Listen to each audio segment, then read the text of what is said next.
Hello and welcome to another episode of the Construction Corner podcast. I'm Dylan. I'm your host, joined by my blue collar badass Matt. It feels like it's been a little while since we've been able to do this again.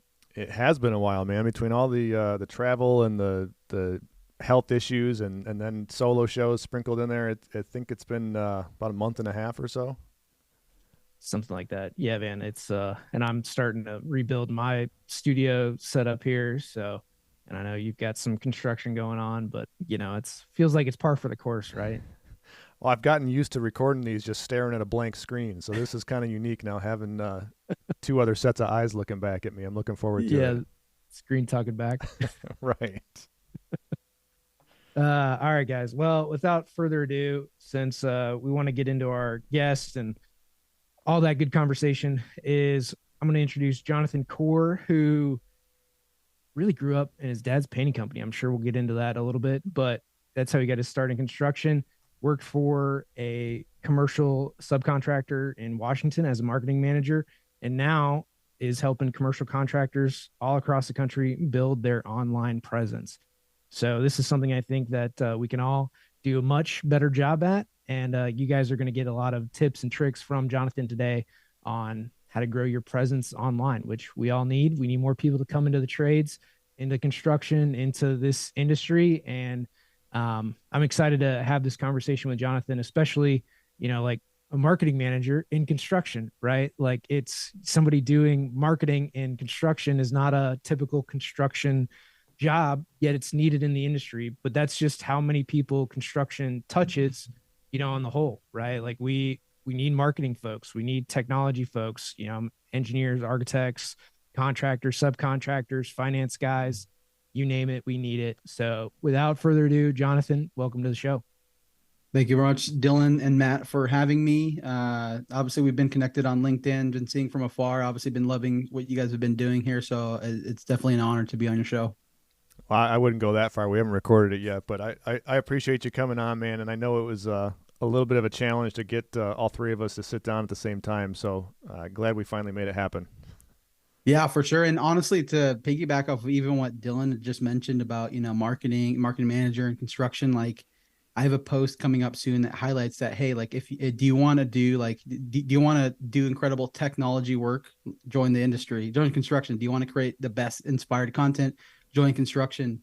Like there's so many verticals and so many ways that everybody can contribute to construction. So I'm definitely glad that Dylan kind of teed that up to be able to expand on that, because there's just so much room for so many people from different backgrounds to join the industry and obviously get more exposure and growth in the industry. There really is a ton, man, and unfortunately, it doesn't get talked about often, right? Kids coming up through high school still have that mentality painted to them that construction is a guy with a hammer, or a guy laying asphalt, or whatever it may be, and that is a part of it for sure. But as you guys both now mentioned, there's just such a broad spectrum of opportunity in this industry that it's a shame more people aren't talking about it. But that's why we're here today. So looking forward to the conversation and where it takes us. Yeah, for sure. So let's just start back kind of at the beginning real quick. Is tell us a little bit about growing up with your dad and having a painting company. What was that like as a kid?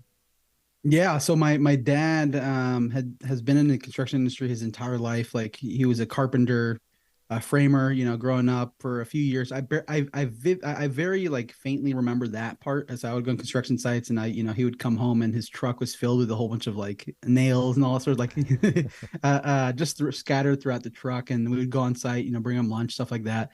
But a majority of the memory was around painting, and obviously he tried different verticals in construction and eventually landed in painting, both commercial, residential. And so I was used to my dad coming home in his painter whites and his Sherwin-Williams shirts. And, he's got a 5-in-1 in one pocket and his utility blade in the other. His phone, the little flip phone was covered in paint, little specks and things like that. And so that was just a lot of what I saw growing up. And so my dad worked for both like residential contractors and a commercial. And then eventually years later, he decided to venture off and start his own company. And so he did that while I was, I would say between like like between sixth grade, like when I was in sixth grade and on, like when he had his own company. And so the reason that's important is eventually when I got into high school, I told my parents, I'm like, hey, am I going to get school clothes? Because I'm going to high school, like this is the cool season or the time where you're supposed to make an impression. And I said, yeah, you're not going to get any new clothes unless you pay for it. And so what did I have to do? I ended up freshman year, before freshman year, I would go and work with my dad, just helping however I could. Like, I wouldn't do any spraying stuff like that, but I would be, doing trim and things like the picking up trash, basically being like a laborer for him. And in order to pay for my clothing, for high school, because it's like, hey, like there's no money to buy clothes, so you got to go work for it. And so that was really instrumental.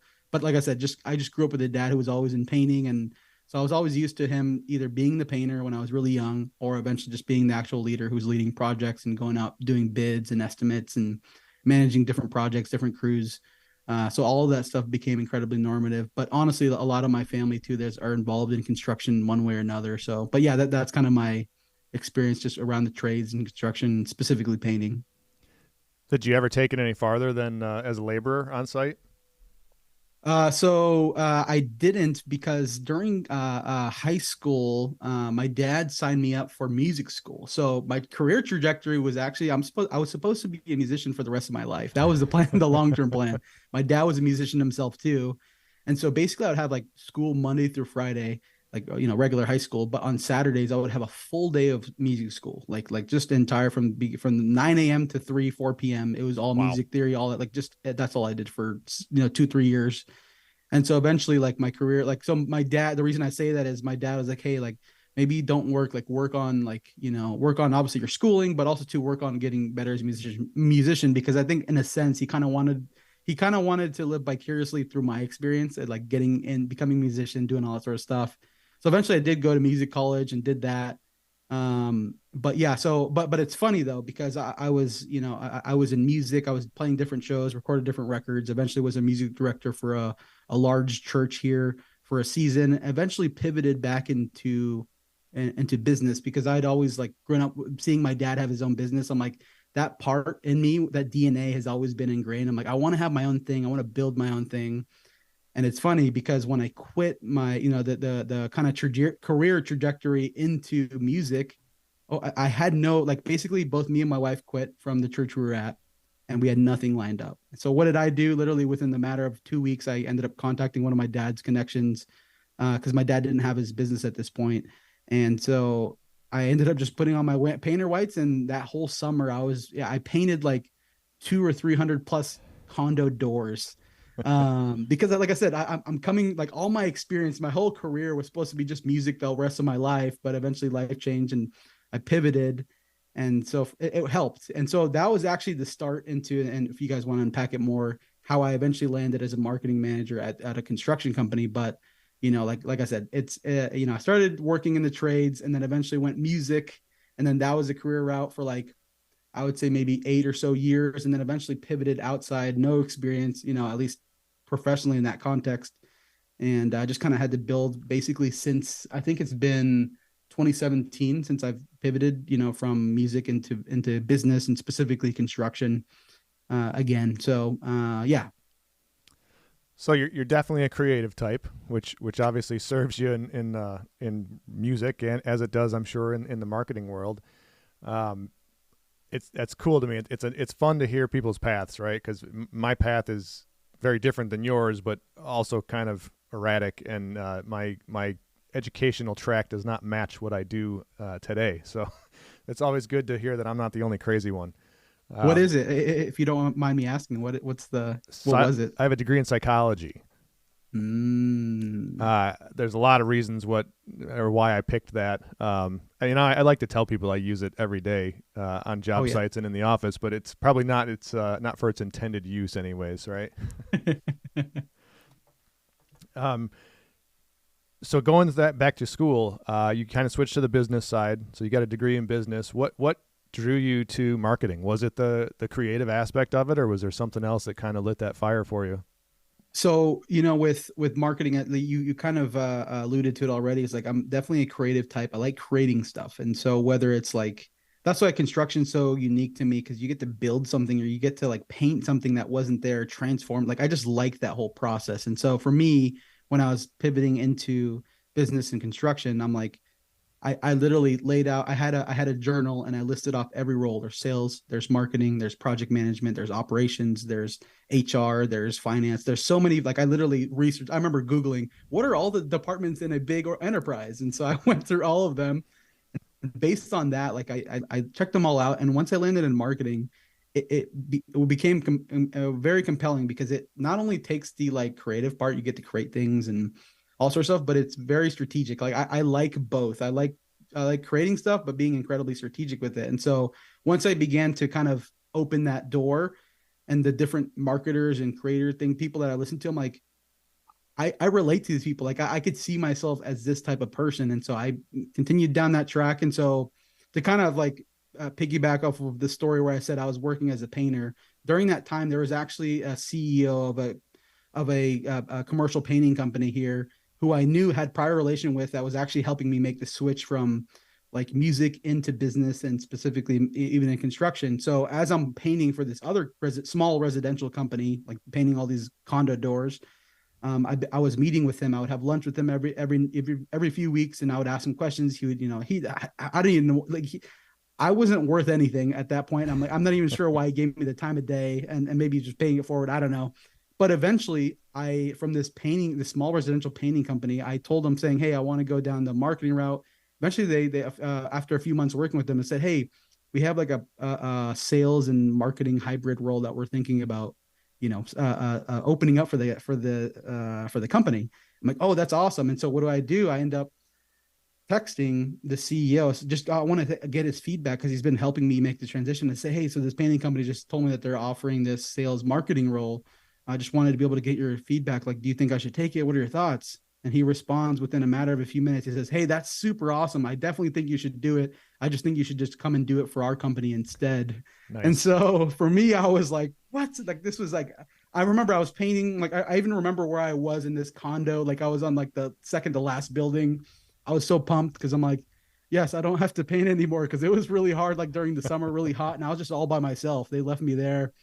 So I'm like, cool. I got at least my little window to come in. And so eventually did met their CFO, met their, director of biz dev, and did the hiring process, eventually got hired. And yeah. And that was the start for me to actually hit the ground running within construction and marketing and help that contractor within a matter of a few years build a full marketing program, coming from a kid like myself who I didn't have all the knowledge. I didn't have all the know-how, but I had access to Google. I had access to YouTube. I had access to I would just look to see what other people are doing. And it was cool because I definitely built a lot of trust with the CEO there. He trusted me a lot, even though he probably shouldn't have, because I didn't know what I was doing, but I was willing to figure it out. And so from there, that kind of opened the door between me and, like I said, just construction marketing.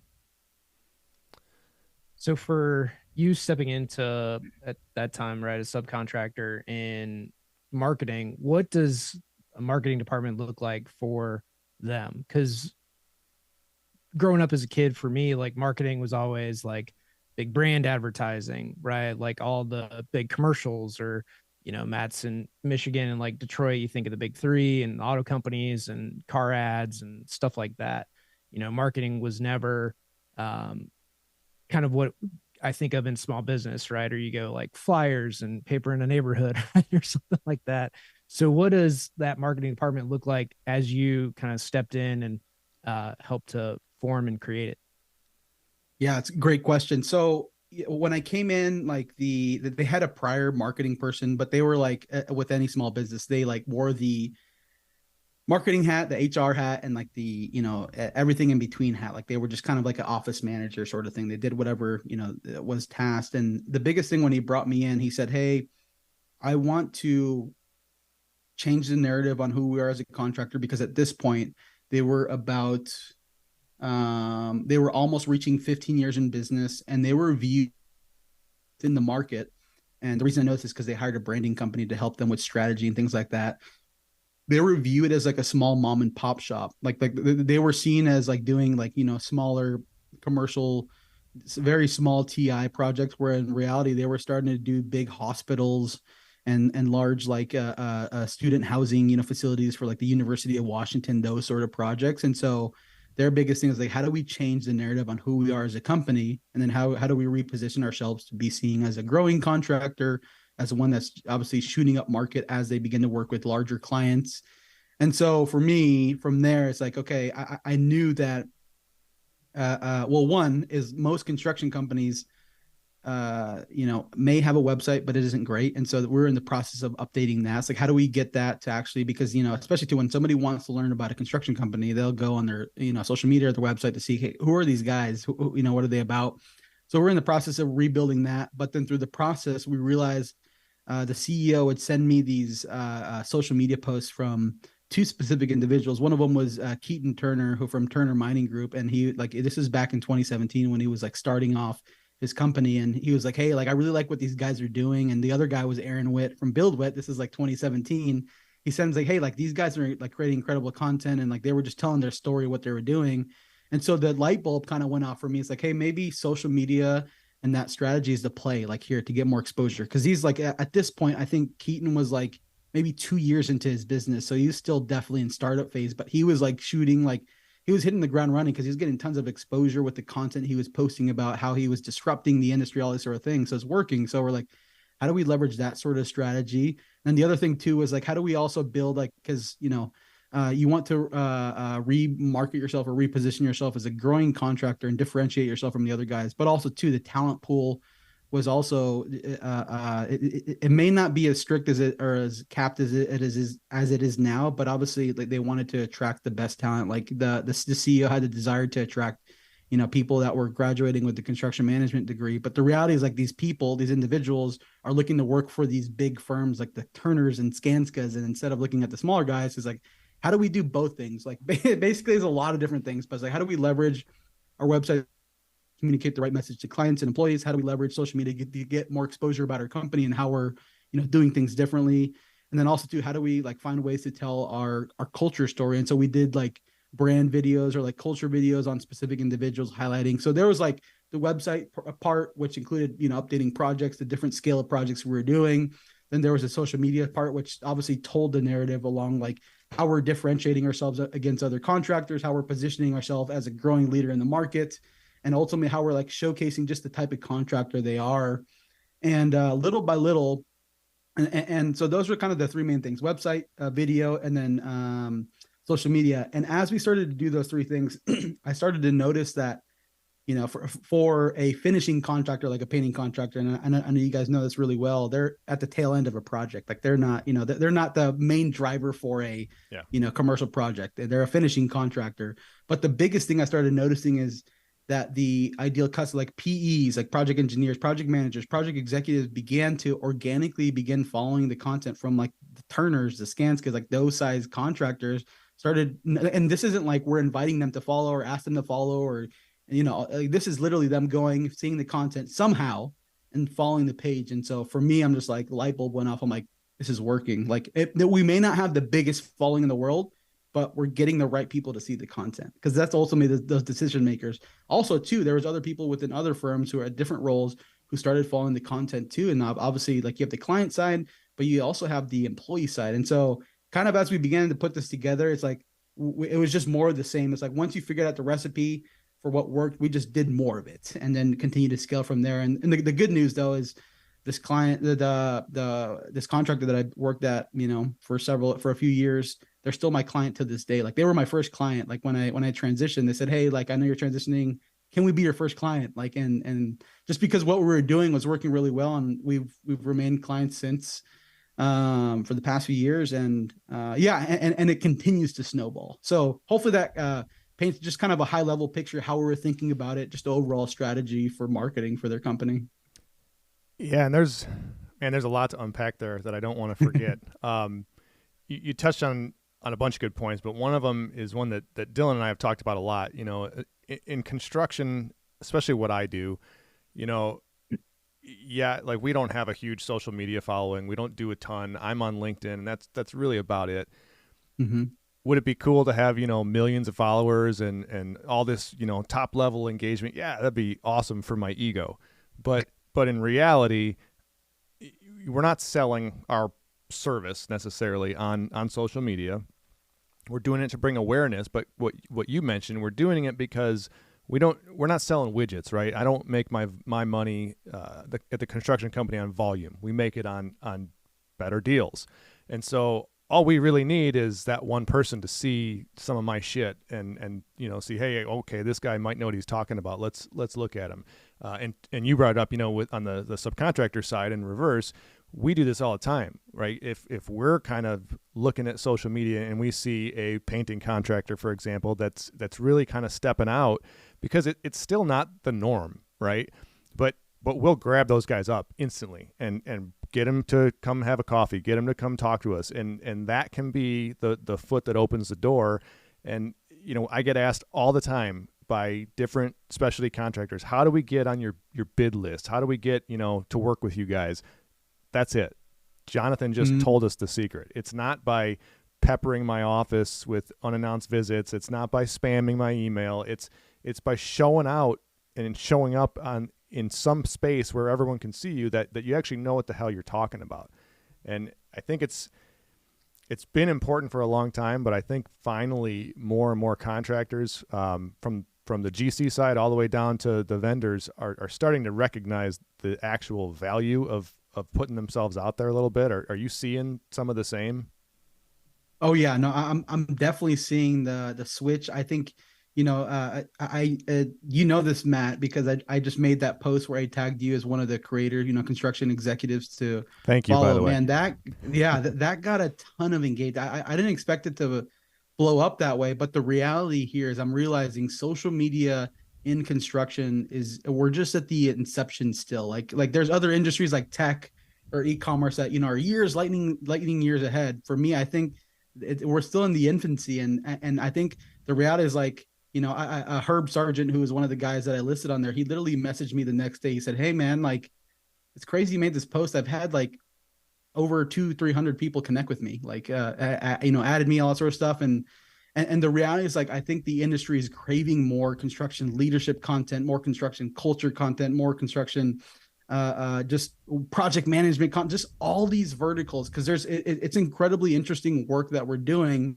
but it's an incredibly quiet, secretive, and just like industry. And I'm like, guys, we're doing incredible. You guys are building incredible stuff. How do we not tell this story? Because like the reality is, like, you mentioned the word widget, like how many times can you talk about a widget before it gets annoying? Maybe a few times, and then people are like, okay, I don't care anymore. Like, I know what it does, okay, but a project that's obviously being erected, or just the topping off, or even the certificate of occupancy, regardless of what stage you're at, there's so many elements and aspects of project, even to a company, that you can tell. And so I definitely am noticing too, like there's recently, within the past, I would say 1 to 2 months, there's been a lot of project managers and superintendents that have been adding me, like, lately. Like, and I realized once I started posting content about personal brand and construction, stuff like that got a lot of people's ears to perk. And so they're adding me, and they're reaching out, asking for help or advice. I'm like, no, like what's going to happen this next year is going to be incredible, because there's going to be a lot more people that I feel more empowered now than ever to be able to talk about what seems like a secretive kind of private industry. I think you nailed it. The one thing I'll say on that side of it is, because we all worry about like our clients in their projects, because a lot of the projects that we do work on, like, nobody's supposed to know whose building that is until we're like done and it's open, right? Or whenever the owner decides that it is there. But for a lot of things, we can whitewash it, right? We can whitewash the name. We can make it super generic in a scenario-based story on whatever we're doing, right? No one really knows except your internal team, the projects that we're working on. So when you post anything about the projects you're working on, like I did one about, setting gear for a big industrial facility. You don't know where it is. You don't know who the client is. Like, all that's whitewashed. Yep. So for everybody out there that's worried about like their clients and figuring out, maybe the client will know, but the general public won't know what that project is. So for a lot of you guys that are worried about that side of it, and like, obviously don't say like the problems on a project, right? Unless you have a solution to go with it. But the walking through scenarios is very doable when you whitewash, the name or a lot of the scenarios, and you make it more of a general like scenario. You can have specifics in there, but I think that's where a lot of you guys get just scared about posting stuff, is being worried that the project's going to get out or the client. And obviously we want to do like lessons learned in here, right, of how we approach things. And there's a lot of stories that we can tell in that frame, right? Don't tell about like the, safety violation or, other like bad things that have happened on projects. Like you want to go through some lessons learned. You want to, how you designed something that went well, right? There's a lot of stories that can be told in a way that is going to protect you and the client, and in the process making you and your firm look good. I think a lot of that stems back from old school construction leadership too, right? Like I'm just as guilty as anybody. We have to be secretive on client names and facilities to a certain point because there's a lot of reasons, right? We don't want another contractor coming and swooping in on our deal. But there's a lot of times when, if a client's building a new facility, they can't have their own employees finding out about this through social media. They have to control when that information is released so they don't have chaos because, people get afraid of change. But then there's also the side of the old dogs in construction where, everything has to be a secret, right? And there really is no secret out there anymore other than names of clients, right? We're all building the same way we've built primarily for the last 50 plus years. And we're going to keep building in generally the same fashion. So it's not like, Schaefer Construction has got this amazing new technological advancement in how we stand up steel I-beams. We just don't. But it's getting over that hump that, okay, there's a way to do this, like Dillon mentioned, to whitewash client names or to keep things a little secret, but still be able to kind of pull back the curtain and show people like, hey, this is really cool what we're doing over here. At least take a glimpse. Well, and it's the other thing too, and that I think we're also afraid of is just to ask. Like, ask your clients if you can post pictures about it. Like, you have a shit ton of pictures of your projects anyway. Like, we take them for progress. Like there are bajillion pictures of a given site. We all have them from progress pictures. We all have them from progress updates. The board of whatever company has all of them, right? And then it's having some understanding of like, hey, this goes one of two ways. One, you ask forgiveness and not permission, or, if you're more worried about that client, then you ask permission and not forgiveness, right? Like, depending on who the client is and if they're really going to care or not. So again, I think just having that conversation, this comes back to a simple 2-minute conversation. Hey, do you mind if we share pictures of the site without your name on it, with your name on it? What can we do? Can we put a banner up on the corner here saying that's our project? Like all those typical questions that you're going to ask anyway about promoting the project, and it depends on what it is, but just have a conversation with your owners, guys. Like, it's really that simple. Yeah. And I was going to say too, the good news, and this is actually from a use case scenario, is I have a client who maybe shares one project per year.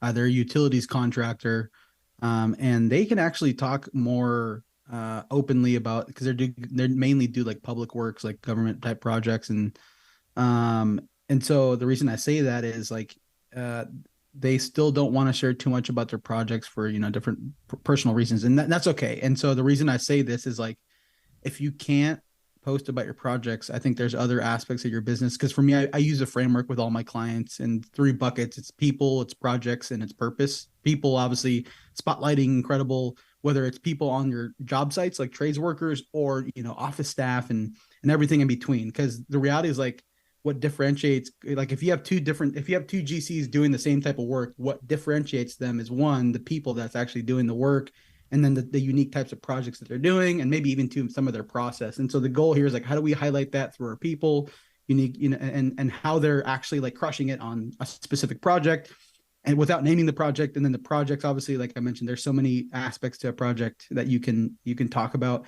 And then the purpose piece, which is, I think, the biggest differentiator, is like, yes, though you have 2 contractors that look exactly the same, their mission or vision may look entirely different. So how do we lean into that to tell that brand story, to be able to drive that home? And so hopefully, one, attracting both the right clients and then the right talent to be like, okay, I have two options. I want to work with Matt because I like the way he thinks about this. And obviously, when it comes to sales, it's people do business with those they like, know, and trust. The only way they'll know that is if you share those aspects and unique points of view as it relates to business. And so, the going back to the example of the utilities contractor, I'm like, okay, like you don't only have to talk about your projects, and even too, like the thing that happened, I think it was like I was mentioning earlier, 2017. You have Keaton Turner, you have Aaron, who are posting incredible photos like of these projects, their dozers and all that sort of stuff, and their excavators. The piece here, I realized it actually wasn't the image that communicated the most of the message. It was actually the copywriting. It was actually the message in the text that they were communicating about leadership or culture or how they're redefining the industry. And so for me, let's say I were to do a post for Matt and like I had a project photo from maybe 6 months ago that's totally cool to post about now, like a project. I wouldn't solely focus on that, like showcasing, okay, this is what we're doing. I would actually use that as supporting media behind, hey, like maybe today I want to talk about teamwork and how our process for teamwork looks different and maybe tell a specific story. That is far more compelling than just showing and saying, hey, like, here's a project we did, we erected the steel or we're at this process school. And I think people do like that content, but the way you take it to that next level is by actually sharing a story or sharing a specific theme or topic that you want to do. And that's what I've noticed with the clients I work with. I'm like, that stuff really resonates because it's the message behind the image and not just solely the image itself. That's a great message you just gave us. One of Dillon and my collective mentors kind of frames that up, and he says, facts tell, stories sell, and that holds so true to everything you just said. But I will say, as a construction guy who's not the most creative, who's not a marketing guy, it gets hard to get out of the rut of just posting, hey, look we stood steel up today. Hey, look there's one of our dozers, hey, here we're doing concrete. But I think it takes a concerted effort, on the part of the person in charge of putting out your content to make sure that you've got a little bit of all of that kind of spread around, because that's how people get to know you. That's how people see what you really want them to see. And when you can control the narrative that people are hearing, you're only going to win in the end. Yeah, for sure. And the thing I'll add to that, I mean, I think you're obviously selling yourself a little short because you recently had that post about Michigan and teamwork, and I think it's those little things that really communicate a bigger picture. It's like, oh, like this is how Matt sees this, like because obviously if we bring up Jim Harbaugh right now, everybody has their own perspective. Do we don't know depending on what teams you like, but you had your own point of view and how it relates to the industry and how it relates to teamwork, and I'm like, love that. How do we lean into that more? And the reality is like, I think sometimes there is a lot of baggage or stress of like, what am I supposed to post about? I think especially in construction, there's so much to talk about. Like you have countless conversations every day. You have you're part of countless email threads. There's so many things that you can pull from. And so let's say for me, like for example, I literally have a notes app on my phone called Construction Content Ideas. And if I even from this conversation, I already have a few ideas like, okay, I need to write this down after we're done because I have a post there, potentially inspiration. But the reality is like from there, I'm like, okay, there's inspiration all around. I just need to be in a position to hear it or receive it because it's all around you. And so you're obviously you have that example of Michigan, but I'm sure you watch other sports. I'm sure you watch other things or maybe see a YouTube about a specific topic. You're like, wow, that was interesting. And I have a point of view on that. That's a great way or a great place to start. And so just like I said, obviously don't sell yourself short, Matt, because you obviously do. You don't just post about projects. You also post about other compelling things too. I appreciate that. I try to once in a while, but if anyone has their own opinions on Jim Harbaugh and my U of M Wolverines, they can keep it to themselves.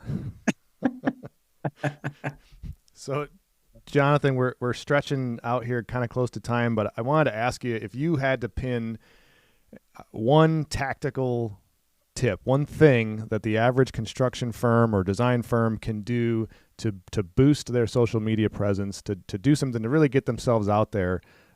Outside of all the things we've already talked about, is there one specific shortfall you see that most of us continue to do over and over again, or is there one way that you suggest to people to kind of, really stretch out and get out there to get some sort of presence? Yeah. So if I was, and I think this advice or this tip would apply to both the contractor just starting off, smaller contractor as well as an established contractor, is it relates to back to that post I mentioned is having your construction executive begin to build their personal brand. Nobody knows the company more than the leader, than the executive of an organization. The pulse of the overall company.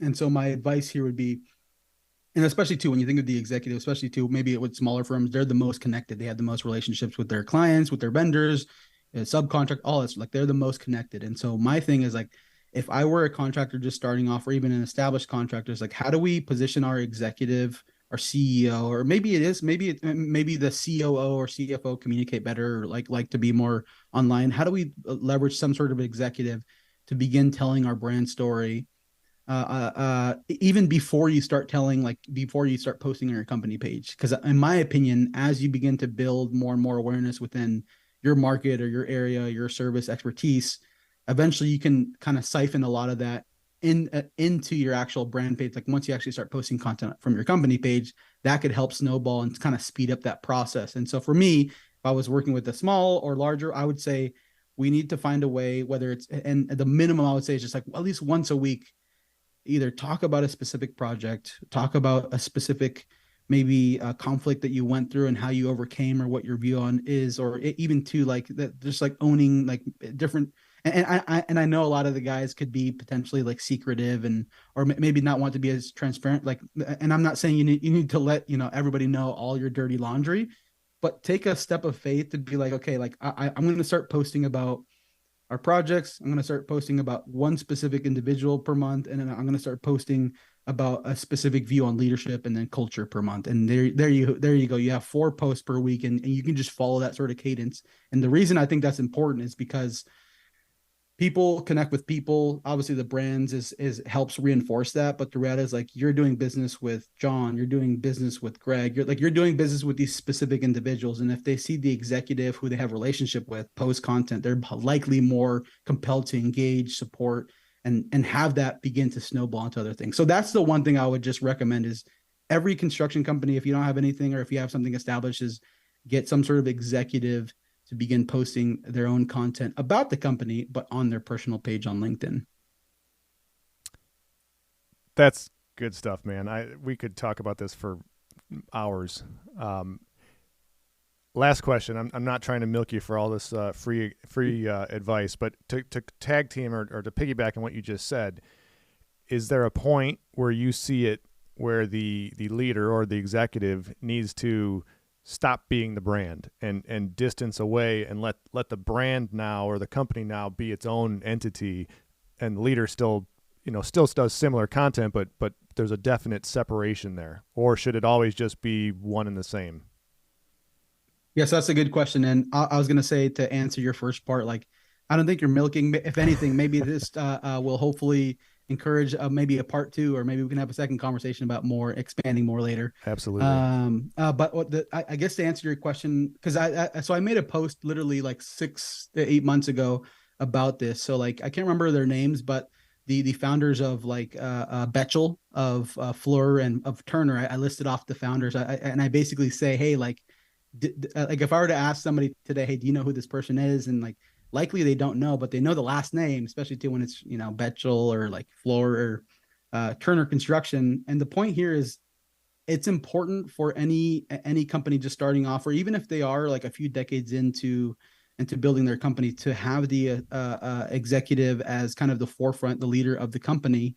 But let's say down the road, hey, you want to eventually become the chairman of the board or something like that, and then you have some sort of some other CEO. Eventually, I think that is a natural transition to begin to maybe step off, like posting your own content and being affiliated to the company. But in my opinion, I think the CEO is arguably the best spokesperson for any company. And that's why, like, for example, like people have their different opinions on him. And I don't want this to be like, I don't want to sidetrack this, but when you think about Bill Gates, you do think about Microsoft. Like when he was at Microsoft, he was the guy, he was like the face of the company, all that sort of stuff.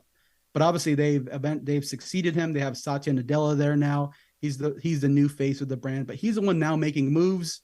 Obviously, there was the open AI, all that conflict of, a week or 2 ago. That was crazy. But, he was super involved in that. But people now associate him to Microsoft. So in my opinion, I don't think any company loses any sort of momentum or shouldn't like disassociate the CEO from the company unless they are transitioning into some other role or want somebody else to succeed in the company.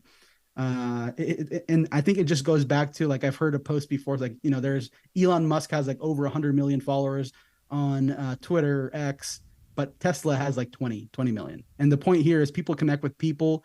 And if the CEO or executive is open to putting themselves out there, I think that's one of the best thing any business, regardless of their construction or not, to be able to do. I appreciate that, man. That's a great answer. And I think that's going to help a lot of people. Yeah, I mean the biggest thing that I take from that is like don't be afraid. If you're in an executive role, even if you're not, right? Like to post content, it can help you land that next job. It can help you move up within the company. I mean, this isn't so much in construction today, but you can see where it's going, where when people are looking for jobs in other industries or influence, like your following matters, right? Your following count matters to getting jobs in other industries. That's not in construction yet. Cause again, like we need 6 clients, going back to earlier statements. Like if you're a contractor or even like for Cowabunga Studios and like engineering work, if I had 6 contractors that I'm doing all their design build work for, like I'm super happy, right? So long as they're a good size, like we would do really well with like 6 a dozen contractors. Now we're going to do way more than that. But like, for most people, you don't need 1,000 clients. You don't need 1 million followers, right? Like that scale isn't there. Cause in most marketing, like we go back and talk about widgets, like this is a $300 microphone, $400 microphone. Like we're talking about like 10, $20 billion projects, right? Like we're talking at mass scale for like, we are high ticket. Construction is high ticket in marketing circles, like we're not selling a $20 widget or whatever, $400 microphone. We're selling a $10 million building or 20 or $1 billion project, right? Or like in the Middle East right now, there's that $1 trillion project that's going to go up. So I mean, you have like that is the highest ticket thing there is, right? Like, so for construction, again, we don't need a bajillion clients. Like, if you get one project out of all your work on social media, we've said this in the past, and I'll say it again, like, and you net $1 million on it, pretty sure that posting on the internet is worth it, like, so with that, Yeah, Jonathan, any final comments for this episode? You've given us a ton of value here, and really just getting out there your people, projects, and core values buckets that you put everybody in. Anything else you want to share with us on this episode? Yeah, I think the last thing I'll say is, kind of what you said about, like, we don't need 1 million followers, like you don't have to build this huge engine. The one thing I've realized though is, like, let's say like Matt or you, Dylan, continue to post on social media, the compounding effects, the more and more that grows, in my opinion, the more and more opportunities it opens you up to, meaning you get to now cherry pick who you want to work with. You're not taking on anybody. You're very, like, the value of client, I would say, even if you don't want to increase the quantity of clients, the quality, I would say it opens up that door. And the example I'll give is I was working with a construction technology software company, and they found me through social media. Like, I was posting content, and we got to a point about talking about budget, like how much do you want to allocate to this, all that sort of stuff. And the way the lady caveated, she said, I know it costs money to work with really good people. And then eventually, so she caveated with that, and then led into what her budget is. I never told her I do quality work. I never told her, hey, all this. I had my personal brand, I had my content, I had all that do it for me without me ever saying, hey, work with me, I'm a quality guy, all that sort of stuff. And so in my opinion, I think it also translates to contractors too. Like, you don't have to say I'm the best or all these sort of things. Show us, tell us your point of view, all these sort of things. And so the biggest thing is, like, the biggest takeaway is, like, even if you get to a point where your business, like, you feel like you like where your business is at, continue to do marketing, continue to do social media, because the compounding effects of that will open up the doors to other opportunities that you would prior probably didn't even think was available. So that's the last thing I'll leave. Oh yeah, like, into preface this, Matt and I are both like 1% posters on LinkedIn. Like we post more than pretty much everybody else that's on LinkedIn, because most, like the majority, don't even post on LinkedIn that have an Yep. account. So I mean, for content value, like Matter and I are both all in on posting content on LinkedIn. That's not a big deal for us. Jonathan, where can people find you? Yeah, so the biggest place I'll point people to is LinkedIn. So if you want to look me up, Jonathan Cor on there, that's gonna be the best place to find me, because that's where I'm on every day. That's where I post content 5 days a week about social media, construction, and maybe even just other topics around construction.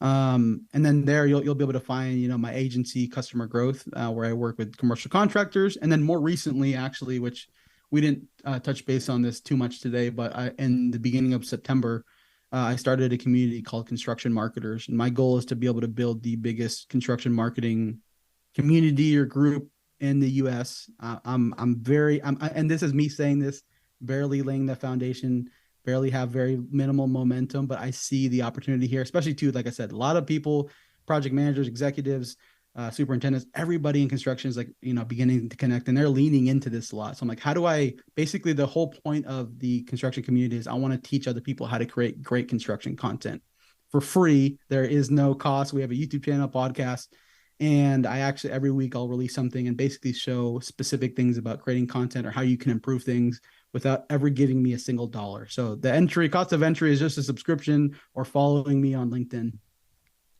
Love it. Wow, that's a hard offer to pass up, man. You might see me in that group pretty soon. Awesome. All right, Matt, any last words before we wrap up here? No, Jonathan, I just want to say thank you, man. I appreciate it. I've been following you for a while, so this was a real treat to finally get to talk.